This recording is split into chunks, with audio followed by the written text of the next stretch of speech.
Hey out there, legal warriors. In this video, I'm going to cover the topic regarding protection orders. What if you're not served 7 days before the hearing? What does that mean? What does the law say? And what are some strategies that you may or may not want to use to improve your chances in a protection order case in Washington State?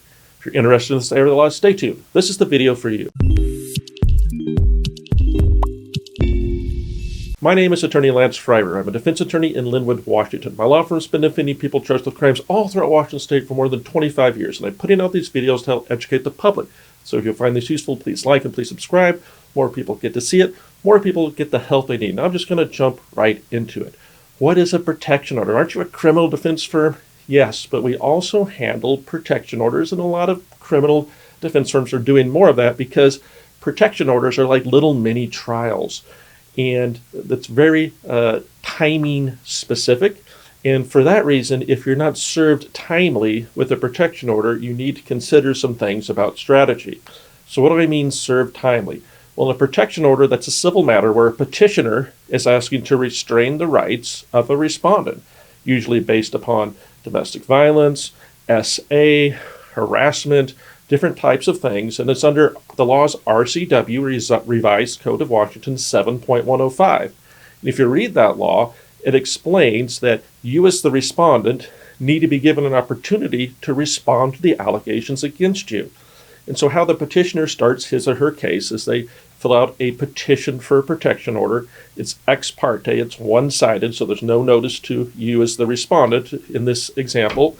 And basically, the court will usually grant the petitioner temporary restraints, restraining the respondent's freedoms without any notice to the respondent. It's really not fair, but the legislature wrote it that way. And until we start getting orders against legislators, it's not going to change. Yeah, don't tell them I told you to do that.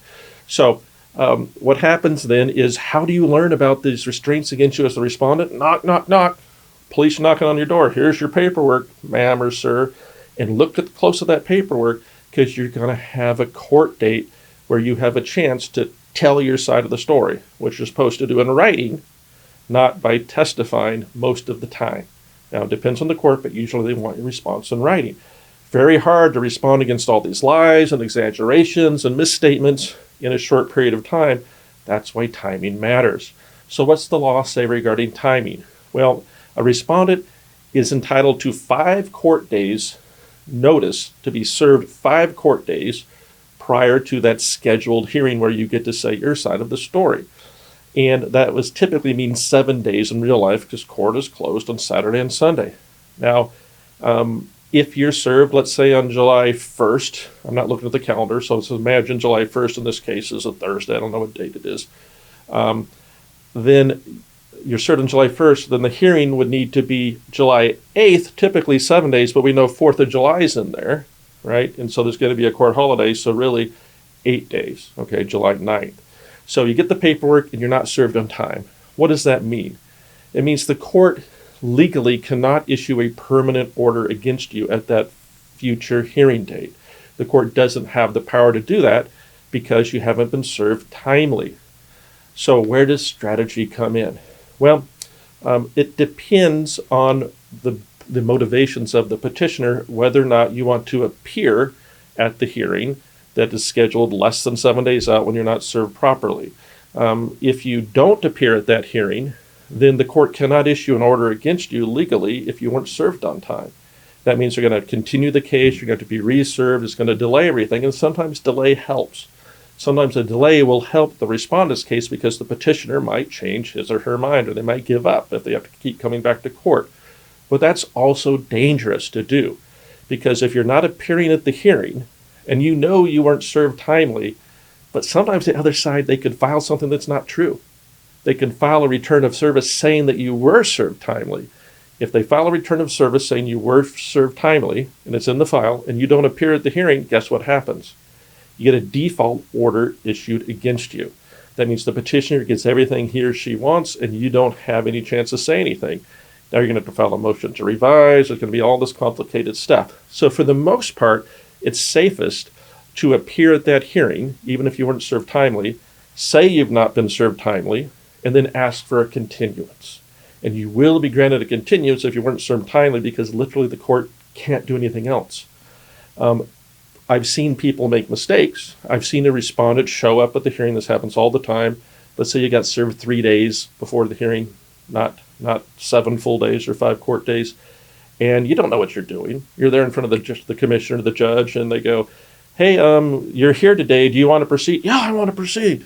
Well, you shouldn't want to proceed because you've not had a chance to file anything telling your side of the story, right? The court has read their side of the story in the petition.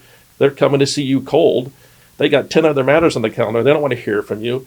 And so, but sometimes the court just wants to get it over with. "Oh, you want to go ahead, sir? Great, let's go ahead." Boom, you lose. Okay? Another one bites the dust. So you don't want to make that mistake. Always ask for your time if you're not been served timely, because you need to consult an attorney, you need to figure out how to write a response, and you need to give the chance for the petitioner to change his or her mind and not show up on the next hearing. It happens all the time. So delay is a good strategy. Now, some people don't want to delay because the restraining order may have thrown them out of their house, or maybe keeping them away from their kids. You need to get legal help to see what's best for you. But remember, the statute sucks. It is totally favoring the petitioner. RCW 7.105 is an abomination. It should be stricken from the books, but it's not going to be, okay? Because our legislature made some serious mistakes in writing that law, in my opinion. I've been around this legal industry for 30 years, and it's totally mismatched, unbalanced. If you're the respondent, get every second you can, get every bit of time you can, so you have a chance to fight the lies, the misstatements, the mistruths, and you have a better chance. So if you're not served on time, take advantage of it, right? Get your extra time, and then you can sometimes consider, is it worth not showing up? Maybe you look in the file and see if there is a proof of service showing it wasn't served on time. If you don't show, then they can't do anything except a new date, and then they got to reserve you all over again. There's nothing else they can do. But still risky. Courts make mistakes. People can file false statements, or you could just be wrong about when you were served. Then you get a default order. So best practice is to show up, ask for that additional time that you need. So I hope you found that helpful. If so, please like it, please subscribe. More people get to see it. More people get the help they need. More importantly, if you've got a protection order matter, a criminal matter in Washington State, feel free to reach out to our firm. If we get on board, we'll listen to what happened, we'll identify a way forward, and we will be there for you. Thank you.